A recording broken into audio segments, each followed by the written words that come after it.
Alright people, so let's look now into the delivery of the cyber kill chain. In the last episode we have watched weaponization, and this time I think we have a pretty quick, it will be a quick video this time, so we will look at how to deliver the payload or the virus to the victim. And the goal for today is, let's look at examples. So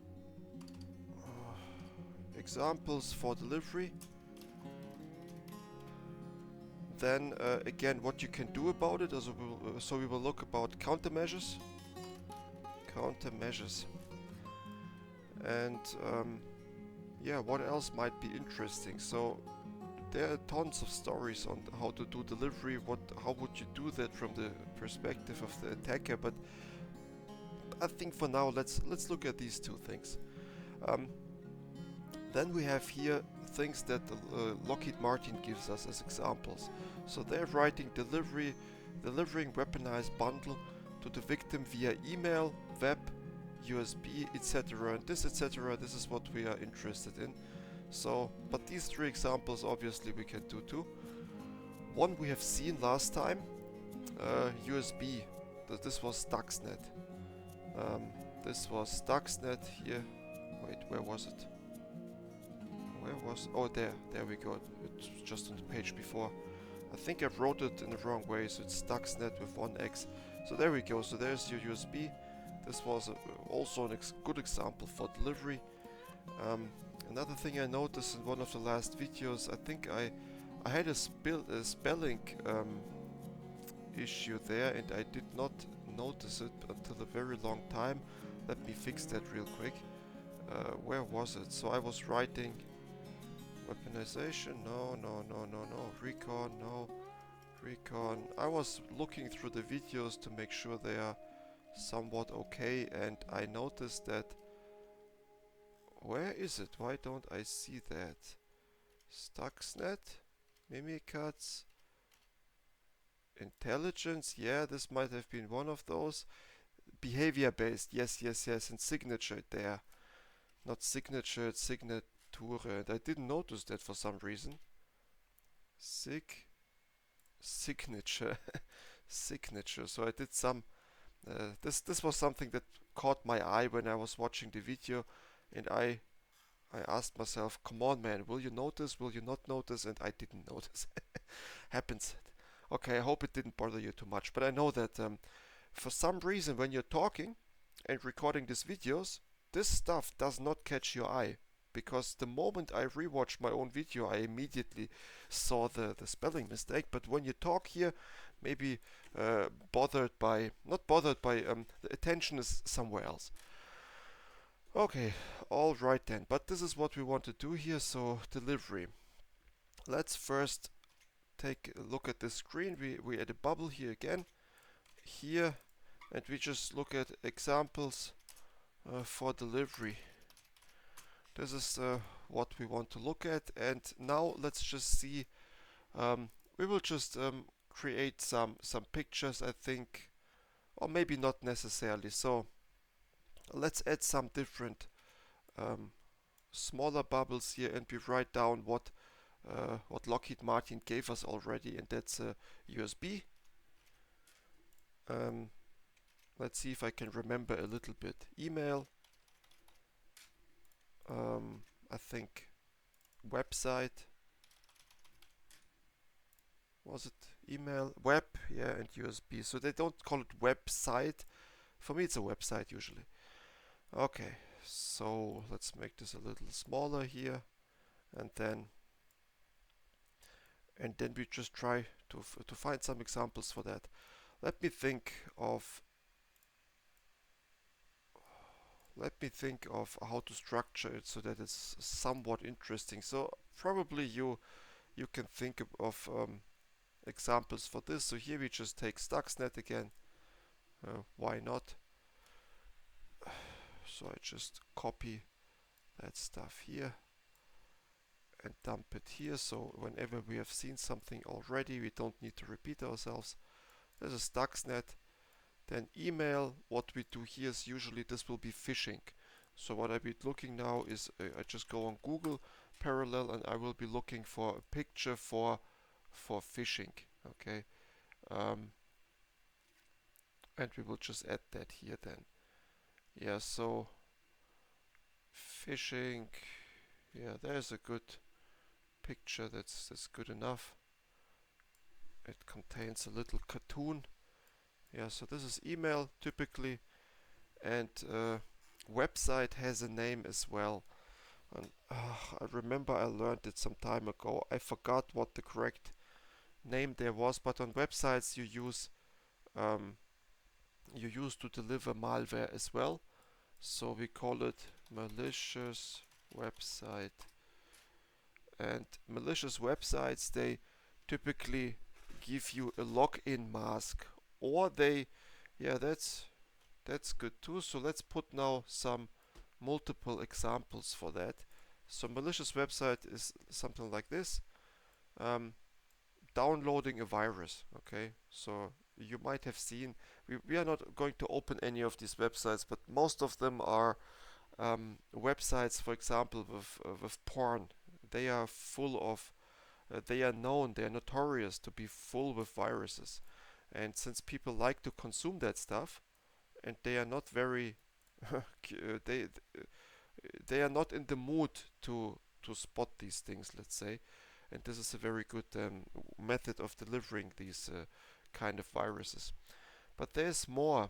Um, there's more. So, for example, you might encounter a website that asks you to log in, and that website looks exactly like your bank, for example. Well, banking luckily has two-factor these days. Most banks have, so you will get there are applications, so you will get a message on your phone to verify. So it's not that easy today, but um, what it for sure can do is ask you to log in, and this way they have your password for a certain account. Um, I'm just scrolling down and try to see. So there's a PayPal example. I try to avoid using um, browser, malicious website, malware download. Yeah, here. Let me show you this little cartoon because they call it adware. This was not the word I was looking for before, but adware, advertisements. There's also part. So as you can see, uh, there's a browser, vulnerable browser, they say. So I think some browsers like Mozilla or Chrome, they have a detection that might detect malicious websites, but I wouldn't rely on that. So you go to a website, you access it. It says attack, but attack simply means you it downloads some stuff for you, some executables, and then malware download, install, and then it's done. This would be the website attack. Let me think about other methods of delivery that we cannot think. So we had social engineering. We had social engineering in the last video, and here, if we just look at this again, how is social engineering can be part of delivery? And yeah, there's a very good example for that. I think we might dig into this a little bit. Delivery is also when a person goes somewhere. So if you tell someone to go and actively infiltrate a company, agents or so stuff you know from the movies, you wouldn't even think that this might be a delivery, but it is infiltrating a person. And I would like to give you a nice example on that. So here USB, pretty boring. Never pick up USB sticks that you find in the parking lot. USB stick. I try to find a picture now in the parking lot. Just a picture. Oh, there's a good one. That's a good one. So you typically find them in places where it looks like, oh, somebody lost it. And some time ago, I think in the year 2000, USB sticks were quite expensive. Okay, so if you found this on the floor, you thought to yourself, man, jackpot, I have a free USB stick. And it was really what was the price for them? Let me think. So USB sticks, they had 1 gigabyte in that time. Some of them had 128 megabytes. So even by that, you see how far back this must have been, because today USB sticks, they have, I think, at least 1 terabyte of space. But back in the day, gigabyte was the way. And when people found them, they were happy because they had a free stick, and of course they sticked it in and tried to format it, and then they used it for their daily stuff. This is how sticks that I remember looked like. I don't use USB sticks today. I don't see a use case even for them anymore. I mean, we are not sharing music or anything with them as we did back in the day, or I don't know, movies or computer games. Everything is different today. But this is how they looked like. They had this little flippy here over the flipping thing that you could flip over the USB, and it was a protection. It didn't protect well. It was full of dust all the time, especially if you transported as a school kid. You had them in your jeans in the pocket, and it was picking up that dust and stuff like that. So it was a little bit. This is how I remember these things. But today the prices for USB sticks, they went down so much that people would not even bother picking them up. Okay, they are considered electric trash, I think. Um, but this is how you see if this you see how if things become cheaper, it's a good thing in many ways. Even for security, it's a good thing if that the USB stick is not considered to be something valuable today. You can't leave it on the floor if you see it in the parking lot.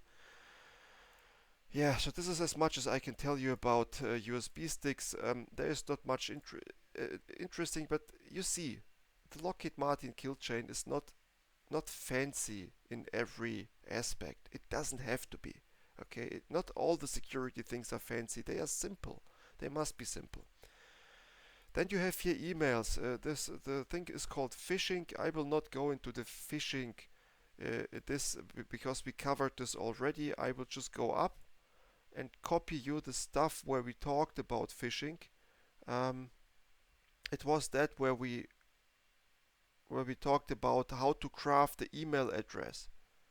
Let me try to find it here. Crafting an email address. I think it was here. Yes, yes.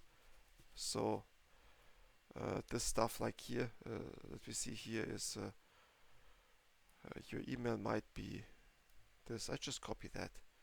It's I think good enough. Also these repetitions. Try not to be bothered by that. It's normal. Different attack steps. They click into each other, and they participate in multiple. So email is not just part of reconnaissance, but after you have built an email, you can deliver that. And this is how you do the phishing attacks. Then for websites, I don't have good examples for websites because I'm not a web engineering person myself. So I've never created a website in HTML or PHP. I'm not good at that. I tried a little bit. For me, it was not fun at all, so I did not pursue this topic anymore. But obviously, just be aware that everywhere on the internet where something is free, where some advertisements or, as said, pornographic content, be cautious about these things. Even though it is for free, you can download something, you can watch these videos for free. Uh, it is not free. There comes risk with it, and usually it is risk in the way of malware. This is how they finance the upkeep of the website. Okay, so they have a server running, they have a registered URL. All of this is costs. So how do they cover the costs? Well, by selling some of their website space to these malicious content providers. Okay, so they pay well. They pay really well. And this is the reason why all of these websites um, are for free. A lot of them. And this is one more reason not to engage in these things. Okay, so this is a little bit to that. Now let's cover this in person. Oh, first of all, let's cover this. Now let's copy this. and then this in person. So I would like to go into detail a little bit here. So some years ago I was in a company, and this is also a story you hear from other colleagues every now and then, but I have witnessed this in a company, and for some reason people are not suspicious about that. So the first aspect here is, here in Germany we call these people practicants, but I think the English word for that is trainee. Okay, trainees in a company. Let me Google that real quick. I want to make sure that the translation is correct, but practicant English, I'm pretty sure it's trainee. Intern. It's called intern. But trainee is correct too. Okay, intern. So I will delete this again. We don't need it, but trainees and interns. You might have seen this in your company. So you have an employee that is not there for long. The entry hurdles, the threshold to get such a position is very low. Low entry requirements. Okay, so you don't need much. You just need to be like studying at the university, not even successfully studying. Um, but yeah, let me get a picture first. Trainee, and we go to the pictures. Okay, there is no, yeah, let's just pick this picture right here. It's okay. Just that you have something visualized. So you have some trainees here, young people, and there's a senior, this guy who's standing and showing something. Um, this is how it usually goes, but what do you have as a trainee? You have the chance to see a lot of parts of the company in a quick time. See the entire company within a couple of weeks. And this is what we had at the company. So we had such a trainee who was moving from department to department. And what they do is very, I mean, for me it was suspicious immediately, but I don't know, maybe I'm just a person who's thinking in that direction. But they are moving from human resource department, and then they move to IT, internal IT.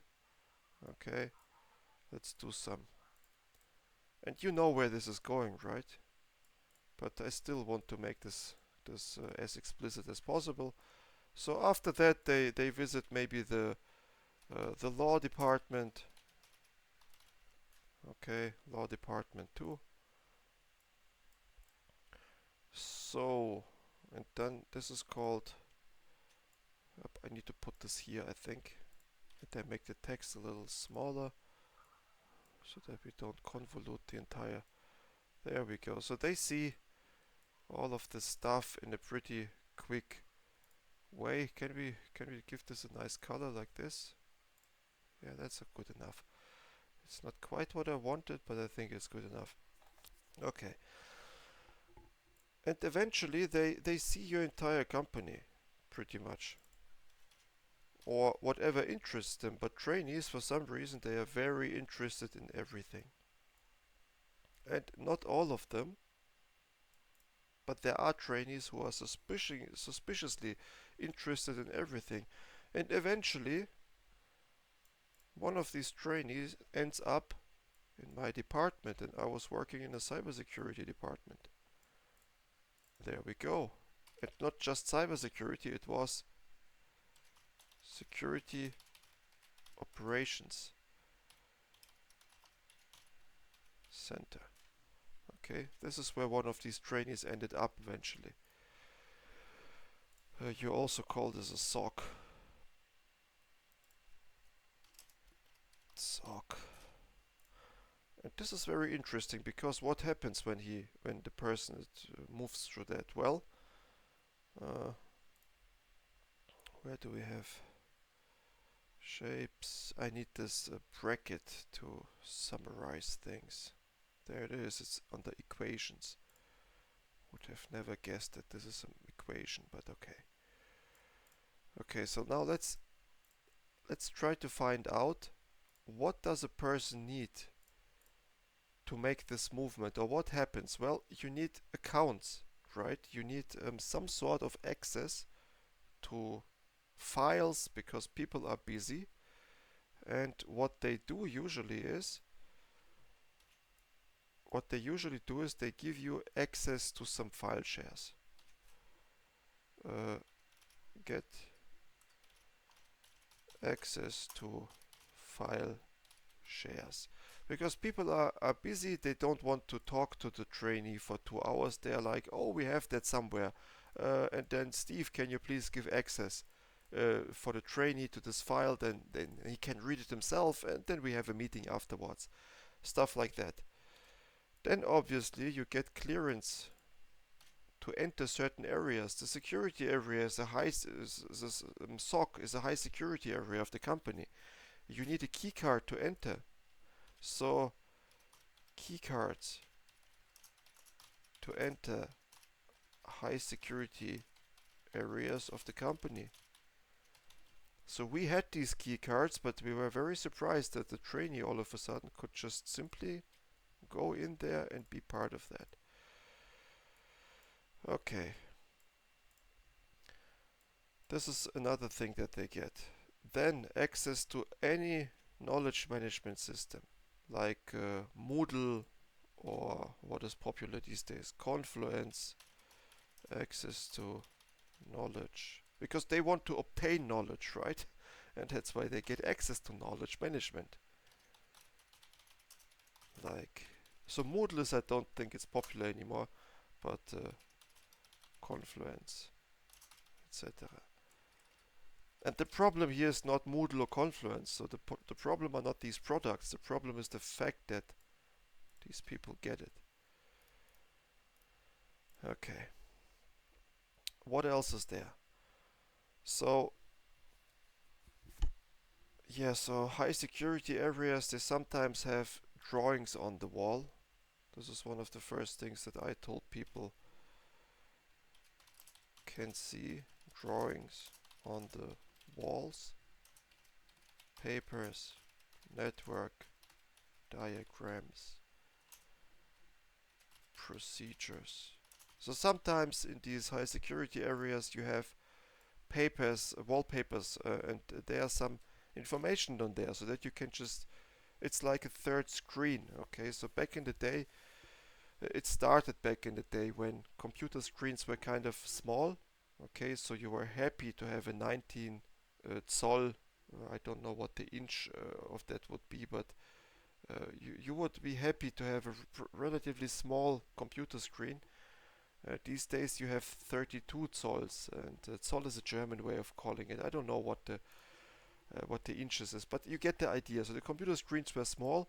So what people did is, if there was some procedure or some network diagram that they needed a lot, they would print it out on a big piece of paper, A2 or A3 in the smallest, and they would put it on the wall next to them. So what they could do then is they could save space on the screen by having this paper. It's an old method of getting information and increasing the convenience of your daily job. Well, people still do that because this old generation who remembers this, they are like 50 these days. They used to be like in their 30s when they started to do these practices, and it sticked with them. So these people, they continue to do that. Younger generations, so people who are today like 25, they would not even think about printing a network diagram and hanging it on the wall. They would ask you what's the method. You can just show it on screen in higher quality and stuff. But back in the day, people did it like this. Interns who get access to these high security areas, they can see network diagrams all of a sudden of your entire company. Well, that's a blueprint to get hacked. You see IP addresses there, so we had this as well. Network diagram. So you would see something like this. Okay, you would see this printed out on the wall, and you would be, wow, that's quite valuable. That's reconnaissance, but people who are interns, they get to see that kind of stuff. So I make it just a small picture because you remember that from one of the last videos. The idea is just to have it here. Okay, so let me think now. So, but what's the issue? So there's an intern walking through the departments, gathering all kinds of information. Well, the issue is, and let me write that down. The administrators, they forget to revoke the access. Access is granted, but usually never revoked again. Did I write the word revoked? Revoked. Don't use that word. Revoked. I think I wrote it correctly. Yes. So the access is not revoked again. So as a result, these employees are the only ones in the entire organization who have all kinds of accesses in all departments. And that's amazing. This is all of a sudden a high privilege account. Because we from the Security Operations Center, we don't have access to law department, to human resource, and all the other stuff. We don't have that. We don't have access to their knowledge management. We don't even have access to the rooms. But the intern had access to everything, and that's really critical. I was not popular when I pointed that out in the company. I said, guys, what are you doing? This might be a hacker. And then they looked at me like I'm an evil person, like, oh, this poor intern, look at this friendly person. He just is curious, wants to learn the company, and you're talking bad about them. Well, no, I'm not talking bad about the person. I'm just pointing out that this guy right here has access to all of your crucial files.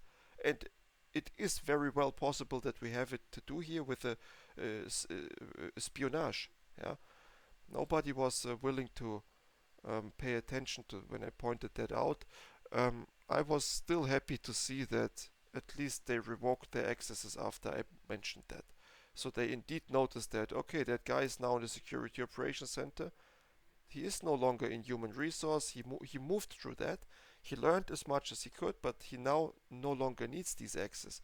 So they at least revoked it. And when he moved on from us, from the Security Operations Center, also the access got revoked.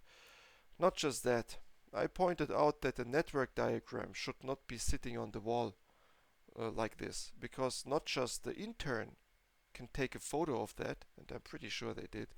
Um, Also, the facility management, so the cleaning people who are every day the room is being cleaned, these people can take a photo of that too. And since they don't receive a big salary, facility management is not a well paid job, you are happy if you can increase that payment by one way or the other. And one way to increase the payment is simply by selling photos of these diagrams.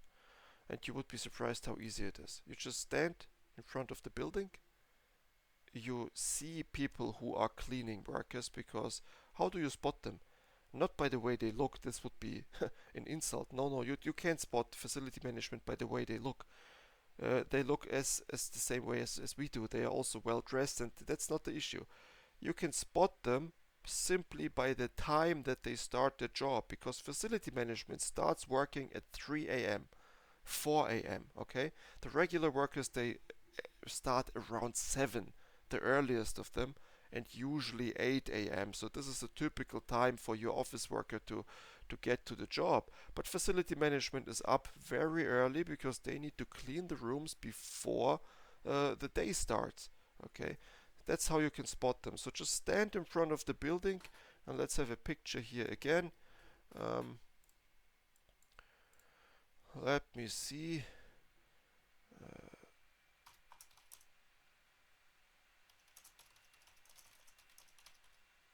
I just want to have a nice picture for later on. I don't even know what to spot, but I think night shift is what you need. Is the correct word for that. Night shift. Wait. Night shift.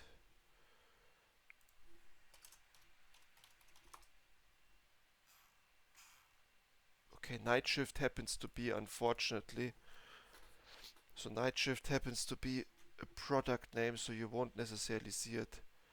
But yeah, so let's have this from Reddit. There we go. So here's just a picture. I want to have some pictures, it's easier for the eye.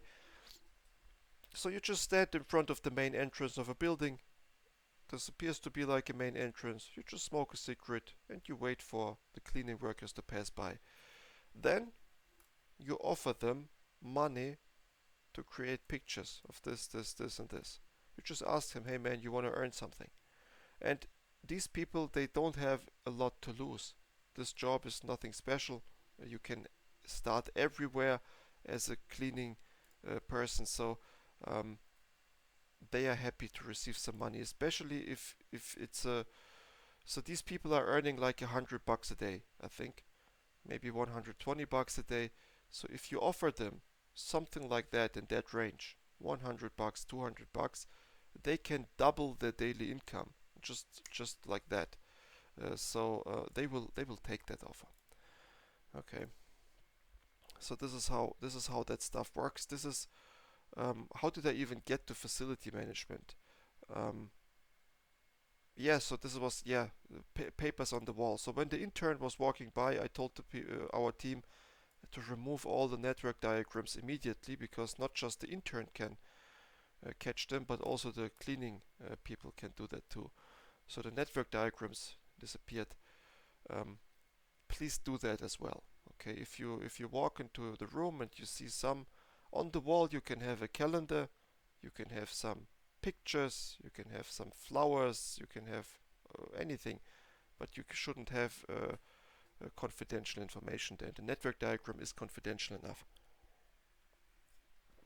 Okay, so far so good. So now we illustrated this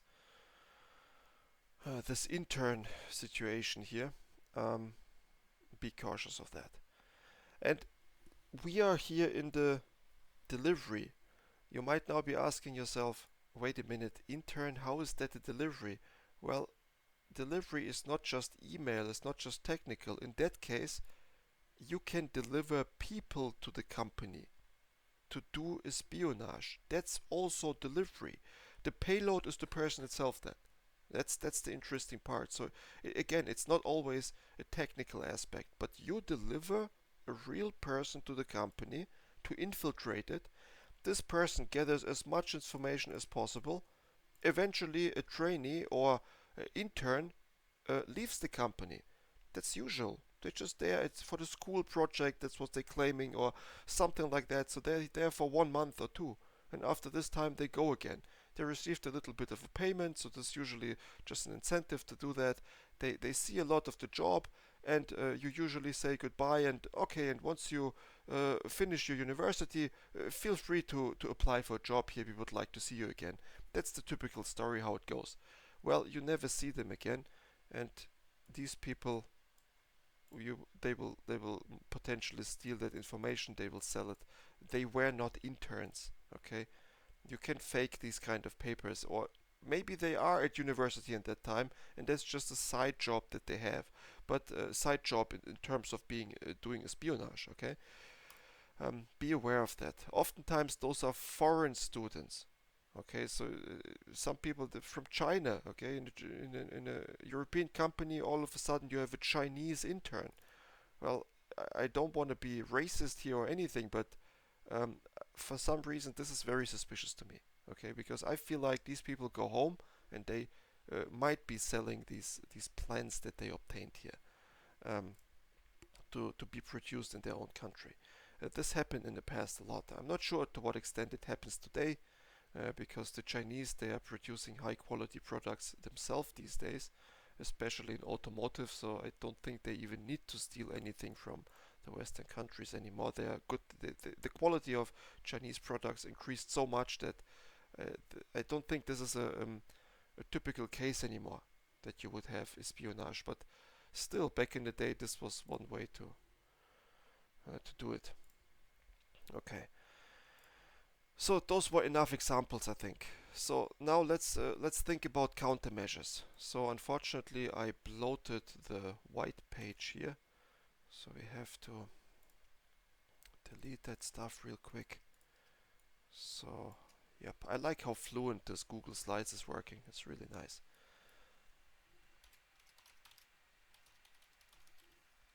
Okay, so now we have here the countermeasures.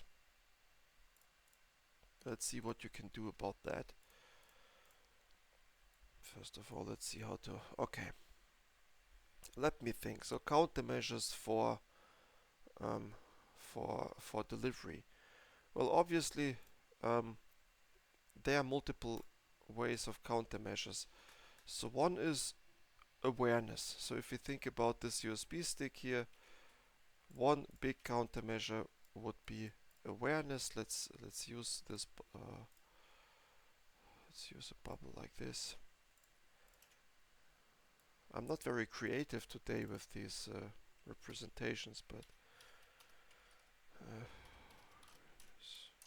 awareness with double S, I think. Let me Google that too. Awareness, yes, with double S. Awareness campaigns.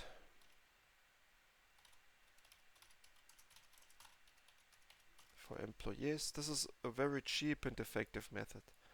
So this means, okay, don't pick anything up. This video here again is awareness.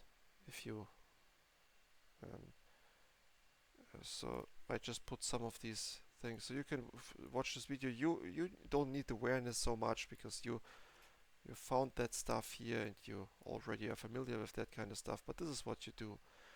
The other thing what you can make to avoid delivery is some sort of filtering. Email gateways would be the email gateways. Let me find a good picture for that. Email gateways. So how does it typically look like? Let me see, is this a good picture? Let's take a look at that. So content analysis policy. Yeah, let me get a bigger picture because I don't like how unsharp it is. This looks totally fine. There we go. So this right here, and I copy the email as well from this screen. Phishing emails. There we go. So this will be here. So one way to do it is called email gateways, and you just filter everything that enters your company. And this can be, the sender can be suspicious, but also the content might be suspicious. So as you can see, sender verification, yes. You just look at the email address and there are some blacklists where you know if this is the sender, it's malicious. Then you do a content analysis. So your email gateway has the possibility to encrypt all the emails and look at the content, see if there's malicious appendices or attachment, not appendices, attachment is the correct word. And then there's a policy as well. So policy can be anything. Okay, a policy can be in very strict companies if an email arrives at an unusual time. That's the go-to example that I usually have. So if you receive an email at 3 a.m., that's suspicious because you can tell all of your employees not to ever send out emails on the weekend and at weird times. The adversary doesn't know that, so he would potentially send you an email at a weird time. But this is how you know that something is suspicious. Yes, and only if it passes all of these checks, if there's no ransomware in it, if the email is not it does not have any signs of being malicious, then you forward it to the recipient. The thing is, it's not a 100% solution. Of course, it's not. Some malicious emails will get through a gateway. This is how all filters work, but at least this is one way how to. There's one potential way how to do it. And then when we come to the intern situation here, what can you do about interns? Well, what you can do about interns, it sounds evil again. You don't have to do anything about interns. These are friendly people in 99% of the times. They just want to learn something. They might be your best employees in 5 years from now. But what you do here is you do background checks. Okay. So you very well check who is this.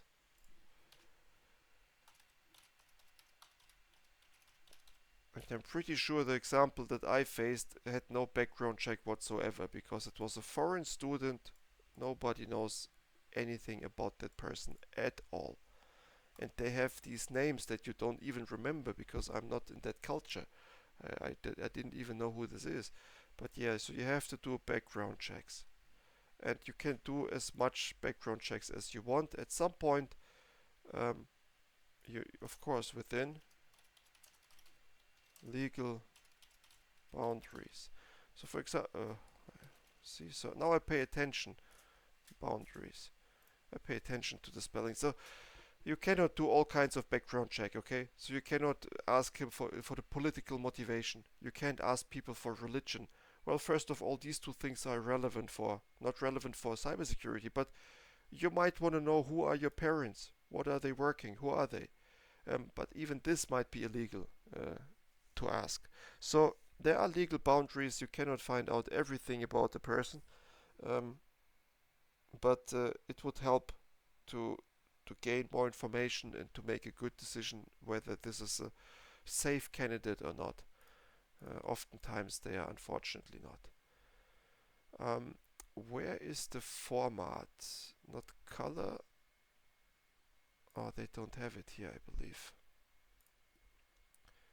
In Excel, you have a button that says copy format. Uh, I would like to do this, turn this blue here. That's okay. Can do it manually as well. But yeah, so these are the things that I can think of when it comes to delivery. Let me think if we have and countermeasures. So we have now background checks, email gateways, awareness campaigns for delivery. Obviously, malware filters, antivirus, of course. But this is would be more in the next episode where we talk about the execution of something. So if the stuff is executed, but you can also detect if it's not executed. So let's just write it down. So antivirus obviously can help too.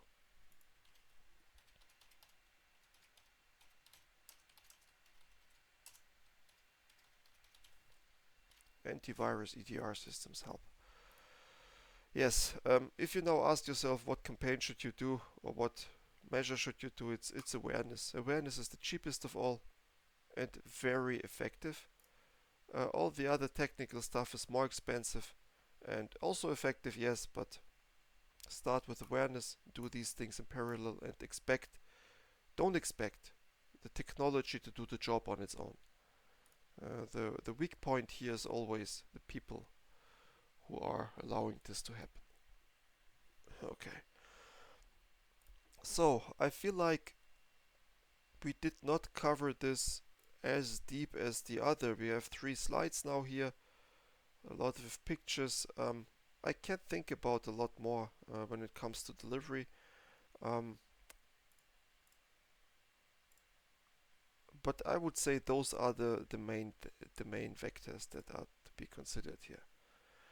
Um, Let me show you something now that we have a little bit of time. So I see the video is now 40 minutes. Um, I would like to show you Mitre attack and see if they have Mitre attack. So, and I again overwrote the. That's okay. There we go. There we go. Let me copy that. I want to see if Mitre attack has some delivery ideas.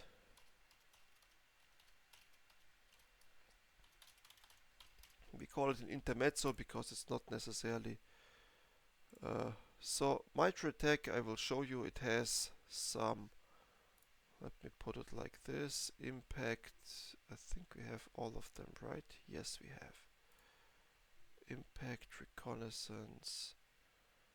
Give me a moment. I need to make the screen bigger because command and control, impact. This is how it looks. Okay. I will just copy that here. There we go. Be aware that it goes down a lot more. And I can even make a bit better screenshot since we have the space anyways. So let's do it like this.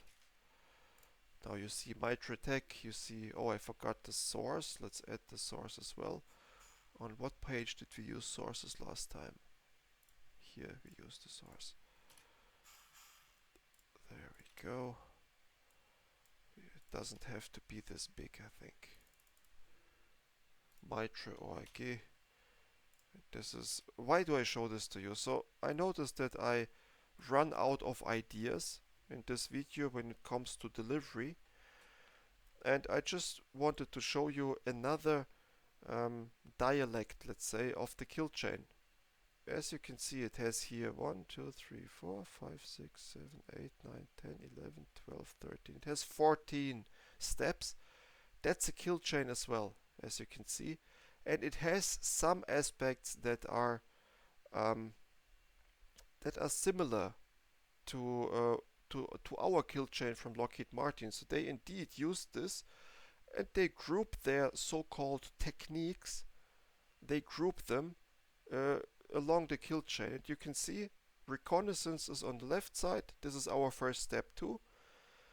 They don't have delivery here, unfortunately, and they don't have weaponization so much. But they have reconnaissance, they have privilege escalation, initial access here. Um, Initial access here might be related to delivery. For example, here they talk about hardware additions. Well, that's your USB stick, okay? And in the end you have exfiltration. So why do I show this to you? So whenever you want to see some examples for, or you want to go in depth into the kill chain, the Mitra attack framework here is one way to do it. This is a variation of the attack, and it has very explicit examples. Let's look at hardware addition for a moment and see what they write here about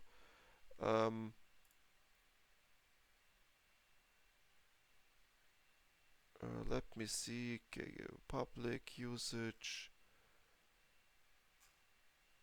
hardware additions. I add it here and we read it together. This might be a good idea.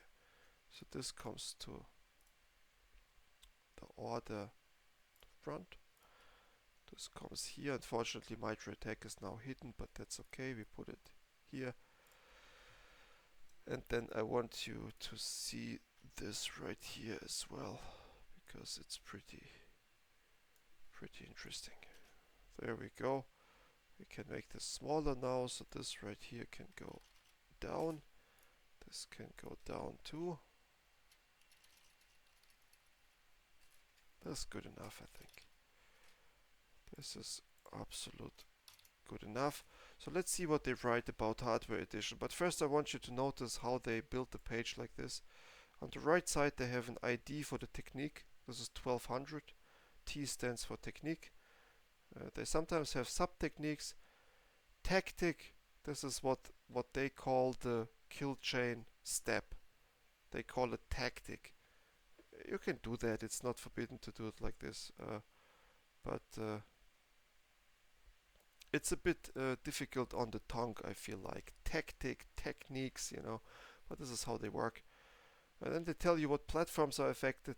Yeah, so those are the major operating systems. This page here has a version, and it has been created some time ago, but modified. Yeah, so they have a nice version history here. I think you have a proper version history somewhere too. Well, as you can see, they modified that page recently, so it's pretty good. What do they write here? Adversaries may physically introduce computer access via network hardware computing devices. They don't say USB stick here because they try to stay general, but maybe they say it later on. But this is what they mean. So rather than just connecting and distributing payloads via removable storage, more robust hardware additions can be used to introduce new functionalities. So yeah, they talk about even more things like maybe a trusted platform module that you exfiltrate. How about that? TPM. This would be, I think, a more robust hardware addition. While public reference of usage by threat actors are scarce, many red teams, pen testers leverage hardware additions for initial access. Yes. Public references are scarce. Yeah, maybe. Commercial and open source products can be leveraged with capabilities such as passive network tapping, network traffic modification, adversary in the middle. Yeah, I would like to learn a little bit more about that. So modify network traffic. What I usually encountered is, and what we defended against, is a person sitting on the network running Wireshark. This would be an adversary in the middle, and he's sniffing all the packets. But for that, they need to have a system in the network, and they need to be located in such a part of the network that they can gather relevant traffic. It's not that easy. But Wireshark is the thing I can think of here. Keystroke injection, yes. So there were examples of modified keyboards or modified USB ports where you have a keystroke logger in between. So every button you press goes directly to the adversary. They can get all your passwords like this. Kernel memory reading via DMA. Okay, memory reading, obviously, yes, familiar with that. I don't know what DMA means here. Addition of new wireless access points to existing networks. Yeah. Okay, so but as you can see, we can get some inspiration by Mitra Tech. We will have an entire series on that, and since I feel like we were pretty quick on this topic here, it might be a good idea to have this intermezzo here. Let's give it a nice warm color as well. Not like this. Like this. Alright, I think we are through for the topic delivery. Let me know what you think in the comments, and this is as expected, a simple topic. Okay, the idea is to know the basics like USB, email, website, yes, but I hope with this in person. So I went a little more in depth when it comes to this right here, trainees. So this might be the surprising element of it for you. So if you learned that a person can be part of the delivery scheme, I think you learned something new then. The rest you might have known, and the countermeasures, they are straightforward as to be expected as well. Alright, then thank you for watching, and see you in the next video then. Goodbye.